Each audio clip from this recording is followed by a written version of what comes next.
түшүнбөй туруп күнөөлөө. Адамга дегеле эмне жагат? Чынында эле ошондой. Дегеле адамга бир нерсе жакпай калса, биринчи кезекте башканы күнөөлөйт. Бир нерсеге чалынып кетсе, ким коюп койду деп кыйкырат. Өзү көрбөй тээп алганы менен, чалынганы менен иши жок. Кимдир бирөө бир ишти бүтүрүп койсо, ал мындай кылып коюптур, тигиндей кылып коюптур, жаман экен, мындай экен деп жактырбайт. Ичкилик адамды аяосуз талкалап, адамдык келбетин бузат. Көчөлөтүп тентитет. Үй бүлөдөн иштен ажыратып, 100 грамдын кулу кылат. Мына ушундай адамды оңдоп, адам калыбына келтирип, үй бүлөсүнө кайтарып, туруктуу, ишкер, адамкерчиликтүү адамга айлантып, адамдык сапатын жогорку деңгээлге жеткирген адамга эмне десе болот? Эмне үчүн сен ушундай иш кылдың? Сени өлтүрүш керек. Сен жалаң бузулган адамдарды оңдоп жатасың деп каршы болсо туура болобу? Таң калыштуу. Ошондой окуяга Ыйса туш болгон учурлар көп болгон. Ал канчалаган адамдарды оңдоду. Баспагандарды бастырды, өлгөндөрдү тирилтти, ооруларды айыктырды, жин ооруну кубалады. Аягында адамдардан уккан сөзү: сени өлтүрүш керек, сени жоготуш керек. Качан ага кыйналган адамдар келгенде дагы аны жактырбай турган адамдар болду. Бирок ага карабастан жашоосунда кыйынчылык, муктаждык болгон адамдар ага келе берди. Лукадан болгон жакшы кабар 15-бөлүм 1-2 аятта мындай сөздөрдү окуйбуз. Салыкчылар менен күнөөкөрлөрдүн баары Ыйсанын сөзүн угуш үчүн ага жакын келишти. Фарисейлер менен мыйзам окутуучулар болсо, ал күнөөкөрлөрдү кабыл алып, алар менен бирге тамактанат деп күңкүлдөштү. Ыйсага фарисейлер менен мыйзам окутуучулар жакындашы керек болчу. Себеби аларда Кудайдын сөзү, Кудайдын кызматы бар болгон. Алар Ыйсанын ким экенин өтө жакшы билип, устатына шакирт болуш үчүн ага өзгөчө жакын болуулары керек эле. Салык жыйноочулар менен күнөөкөрлөрдүн Ыйсага келгенине нааразы болбой, алар күнөөкөрлөрдү Ыйсага өздөрү алып келүүлөрү керек болчу. Алар болсо өз ишин кылбаган аз келгенсип, эл келип жатса, ошол ишке да каршы болуп күңкүлдөштү. Алардын ишин кылып жаткан Ыйсаны дагы күнөөлөштү. Биз салык жыйноочулар менен күнөөкөрлөргө кошулбайбыз. Аларды жек көрөбүз, мамиле түзбөйбүз. Ыйса болсо аларды кабыл алат, мамиле түзөт. Бул туура эмес дешип, Ыйсаны күнөөлөп жатышты. Ыйса болсо аларга мындай деп жооп берди. Лукадан болгон жакшы кабар 15-бөлүм 3-аяттан 7-аяттын аягына чейин. Ошондо Ыйса аларга төмөнкү үлгү насаат аңгемени айтып берди. Силердин араңардан 100 кою бар бир адамдын бир кою жоголуп кетсе, эмне? Ал 99-ун талаага калтырып коюп, жоголуп кеткен бир коюн издебейби? Тапкандан кийин кубанып, аны ийнине көтөрүп алып, үйүнө келет да досторун, кошуналарын чакырып, аларга: жоголуп кеткен коюмду таптым, менин кубанычыма ортоктош болгула дейт. Силерге айтып коеюн, ошол сыяктуу эле тобо кылууга муктаж эмеспиз деген 99 адил адамга караганда, тобо кылган бир күнөөкөр үчүн асманда чоң кубаныч болот. Ыйсаны күнөөлөгөн фарисейлердин арасында бирөөнүн 100 кою болсо керек. Ал жакын арада бир коюн жоготуп, 99 коюн чөлдө калтырып, бир коюн издеп таап, ошол жердеги достору менен кубанып бөлүшкөн окшойт. Мен жоголгон коюмду издеп жүрүп ушинтип таптым деп. Буга достору да кубанышса керек. Мүмкүн. Мына ушул аларга тааныш окуя болсо керек. Ыйса өзү кылган ишти аларга дайыма түшүндүрүп берчү. Мен силерге өөн учураган ишти кылган жокмун. Силер кылган ишти эле кылып жатам дейт. Силер 99 койду калтырып туруп, жоголгон койду издеп жөнөдүңөр. Себеби жоголгон кой коркунучтуу абалда экенин билип, анын артынан түштүңөр. Койду тапканда аны жетелебей, 4 буту бар экенине карабай, ийниңерге көтөрүп аласыңар. Ага өзгөчө сый көрсөтөсүңөр. Анын жоголгону, адашкан үчүн жаман көрбөй, табылган үчүн сүйүнүп кубанасыңар. Кубанычыңарды досторуңар, кошуналарыңар менен бөлүшүп, токтобой айтасыңар. Мына ушунун баарын коюңар үчүн кыласыңар. Мен болсо бул ишти адамдар үчүн кылам. 7-аятта силерге айтып коеюн, ошол сыяктуу эле тобо кылууга муктаж эмеспиз деген 99 адил адамга караганда, тобо кылган бир күнөөкөр үчүн асманда чоң кубаныч болот. Фарисейлер менен мыйзам окутуучулар өздөрүн адил эсептеген адамдар эле. Башкаларды күнөөкөр адамдар катары эсептеп, мамиле түзүшчү эмес. Ыйса аларды 99 адил адам катары айтканы, алардын өзүн адил деп эсептеген үчүн айтты. Алар: биз Кудай жолундагы адамбыз. Биз дини бардык расмини сактайбыз. Жууну расмиси, ондукту, ишемби күндү ыйык тутабыз. Биз тазабыз дешкендиктен ошентип айтты. Ал эми иш жүзүндө алар кандай экенин курч сөз менен ашкере кылган учурлар дагы бар. Силер сырты сырдалган мүрзөсүңөр, ичиңер таза эмес деген, сөөгө толгон деген. Ал эми сырттан караса, силер элдин көзүнчө, элдин көңүлүнө жагымдуу адамдарсыңар. Ал эми ички дүйнөңөрдө күнөө жатат. Күнөө бар экендигин ачык эле силердин жашооңор көрсөтүп турат. Силерде көрө албастык, ичи тарлык, эки жүздүүлүк деген күнөөлөр, ачуу талаш тартыш, акча жандуулук. Аял жандуулукту кайда жашырасыңар? Окутууңарга аялга болгон мамиле да жогору турарын айтасыңар. Аял кетирип аял алуу силер үчүн чапан чечкендей. Өзүңөр күнөөнүн кулу болуп туруп, кантип башкаларды күнөөдөн бошонууну убада кыласыңар? Силер өзүңөрдү барктуу сезесиңер. Силердин толгон токой 99га караганда, силер соттогон бир күнөөкөр үчүн асманда чоң кубаныч болот. 99 адил адамга караганда, тоо кылган бир күнөөкөр үчүн асманда кубаныч. Силер мени күнөөкөрлөр менен бирге тамактанат деп күнөөлөйсүңөр. Мен алардын күнөөлүү тамактарын жеп, байлыгына кызыккан жокмун. Алар мени угуш үчүн өздөрү келишти. Мен алардын күнөөкөр экенин аларга ачтым. Мен аларга каршы сүйлөдүм. Алар болсо мен айткан сөз чындык экенин түшүнүштү. Өздөрү күнөөлүү жолдо жүргөнүн моюндарына алып, Кудай сунуш кылган кечиримди кабыл алышты. Бул ишти силер аткарып, батага ээ болушуңар керек эле. Силер болсо аткарбаганыңар аз келгенсип, ошол ишти аткарган мени күнөөлөп жатасыңар. Силер түшүнбөй эле, жөнү жок күнөөлөп, мага эмес, Кудайга каршы чыгып жатканыңарды билесиңерби? Күнөөкөрлөрдүн бири тобо кылса, күнөөсү үчүн кечирим алып, Кудайга моюн сунса, асман кубанат, периштелер кубанат, Кудайдын кулагы сүйүнсүн дейт эл ичинде. Кудай күнөөкөрдүн күнөөсүн кечирип, сураганын угуп, Кудай кубанат. Бул ырда мындай сөздөр бар. Жеткилең кубаныч сенде Теңир. Кубанам мен да куткарылдым. Биз сенин жаныңда түбөлүк жашайбыз. Теңир эми мени менен тентибейм эч качан. Сүйүнөт жүрөгүм, кубанат жаным. Теңир мени сактайт.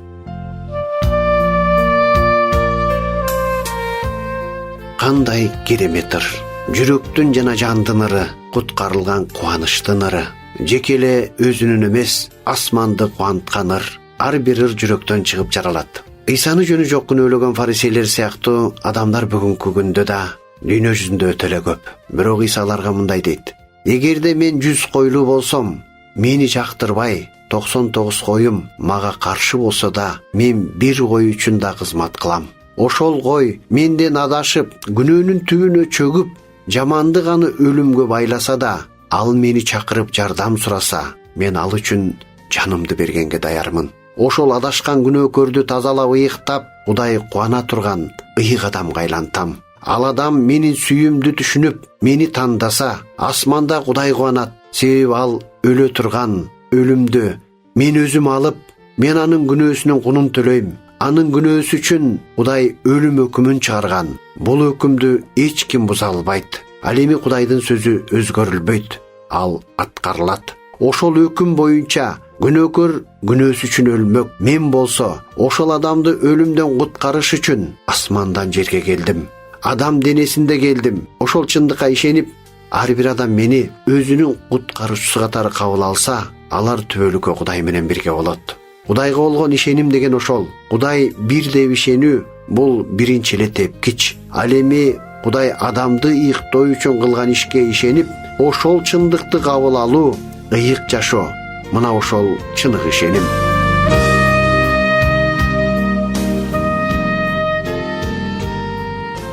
Адам затында эки жол бар.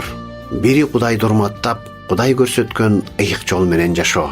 Кудайдын осуяттарын таанып, жердеги жашоо бүткөнчө өзүн ыйык сактоо. Күнөөнүн бардык түрүнөн таза болуп, Кудай ыраазы болгондой жашоо. Экинчи жол кең жол деп аталат. Себеби көп адамдар ошол жол менен жүрөт. Ал жол эрежесиз ээн жол. Ким кандай кааласа, ошондой жашаган жол. Адам өзүн өзү кожоюн, өзүмдү өзүм билем, өтүгүмдү төргүлем деген жашоо. Мындай жашоо образындагы адамдар өтө эле көп. Алар Кудайга да, Кудай каалагандай эмес, өздөрү каалагандай ишеним жолун тандашат. Асман жерден кандай бийик болгондой, Кудайдын ою менен Кудайдын жолу, адамдардын ою менен адамдардын жолунан бийик экенин эске алып, эстүү болгон жакшы. Кудай биздин жакшы иштерибизди эмес, биздин жакшы табиятыбызды баалайт. Биз жамандыктын, күнөөнүн кулу болуп, ошол иштерди күндө кылып, анан бир жакшы иш кылып Кудайга жаккыбыз келет. Бул ишти ит аяктын ичиндеги соонун тамактай, чочконун мурдундагы алтын шакектей эле көрсө болот. Адамдын табияты күнөөгө толуп туруп, бир жакшы иш менен Кудайга жага албайт. Сел саяк кир адамдын колунан эч ким таза тамакты жебегендей эле Кудай да табияты күнөөгө баткан адамдын жакшы нерсесин кабыл албайт. Кудай күнөөкөр адамдын жакшы ишин эмес, ал адамдын өзүн кабыл алгысы келет. Кудай адамдарга акыл эс берген. Кээ бир адамдардын Кудай жөнүндө айткан жомокторун айырмалап билиш керек. Ар бир адам ал жакыр болобу, бай болобу, сый конокко чакырылса, биринчиден жуунат. Экинчиден таза кийимин кийет. Үчүнчүдөн ашыкча сөз сүйлөбөйт, сөгүнбөйт. Төртүнчүдөн өзгөчө сылык болот. Үйлөнгөндөр болсо жубайларына жакшы мамиле кылат. 3-4 сааттык тойдо адам өзүн жакшы алып жүргөнгө аракет кылат. Эгерде адамдар алдында ушундай түздөнсөк, демек Кудай алдында канчалык таза болуш керек жана канчалык түздөнүш керек. Кудай адамдын табиятын оңдоону каалайт. Эмне үчүн Кудайга адамдын ыйык жашоосу маанилүү? Биз жердеги мисалды карап көрөлүчү. Адамдар өздөрүнүн баласын, атасын өз үйлөрүнөн кууп чыккан учурлар кездешет. Эмне үчүн? Себеби алар ичкиликке берилип, үй бүлөдө өздөрүн башкача алып жүрө баштайт. Сөгүнөт, ар кайсы сөздү айтат, кусат, эч жардам бербейт, жана башка толгон туура эмес нерселерди кыла баштайт. Өз атасы же баласы ошондой кылса, жакындары өздөрү аны өз үйлөрүнөн кубалап салышат. Көргүлөрү уккылары да келбейт. Аларды ата деп, аталар балдарын балам деп айткылары да келбей калат. Кечтик деген сөздү угуп каласыңар. Ошондой атадан кечтим, ошондой баладан кечтим, кыздан кечтим деген, аялдан кечтим деген сөздөр алардын туура эмес жашоосунан. Себеби алар үйдө тынчтык, бири-бирин түшүнүп, сыйлап жашоо болушун каалайт. Мына ошондой эле Кудай дагы ыйык болгондуктан адамдар ыйык болуп таза болушун каалайт. Асманда, бейиште эч кандай күнөө, эч кандай жамандык жок. Адам ал жака барыш үчүн ыйык болушу керек. Кудай сөзүндө мындай деп жазылат: бардык адамдар менен тынчтыкта болууга жана ыйык болууга умтулгула. Ыйык болмоюнча эч ким Теңирди көрбөйт. Петрдин 1-каты 1-бөлүм 14-15 аяттарда мындай сөздөр жазылат: билбестиктен баткан мурунку кумарларыңарга кайрадан ыгалбагыла. Тескерисинче тил алуу үчүн тандалган балдар катары бардык жүрүш турушуңар ыйык болсун. Анткени силерди чакырып алган Кудай ыйык.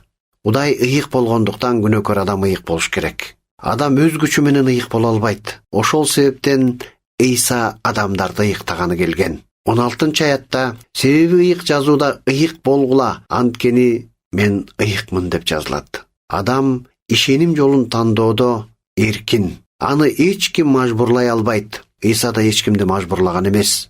Аян китебинде мындай сөздөр жазылат. Аян китеби 22-бөлүм 11-12 аят. Адилетсиз иштерди жасаган адам адилетсиз иштерин жасай берсин. Ыпылас адам ыпылас иштерин жасай берсин. Ал эми адил адам адил иштерин жасай берсин. Ыйык адам ыйыктала берсин. Ыйса мындай дейт: мына мен жакында келем. Ар бир адамга иштерине жараша бере турган сыйлыгымды ала келем. Бул жерде Ыйса бардык адамдарга кайрылат. Ар бир адам Кудай алдында тура турган күн келет. Ошондо Ыйса аркылуу ыйыкталган адам ыйыктыгына жараша, күнөөнү сүйгөн адам күнөөлүү иштерине жараша соттолот. Азыр ар бирибизге жакшы убакыт берилген.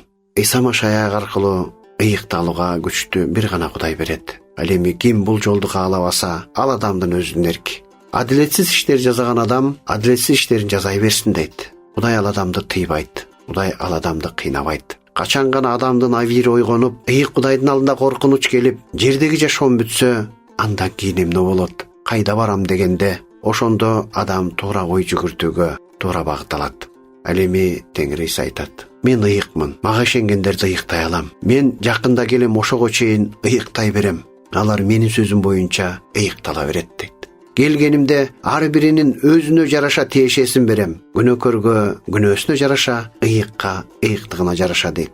Кудай сизге батасын берсин. Ыйыкталуу жолун түшүнүп, Кудайдын алдында батага ээ болуңуз. Кудай сиздер менен болсун. Амин.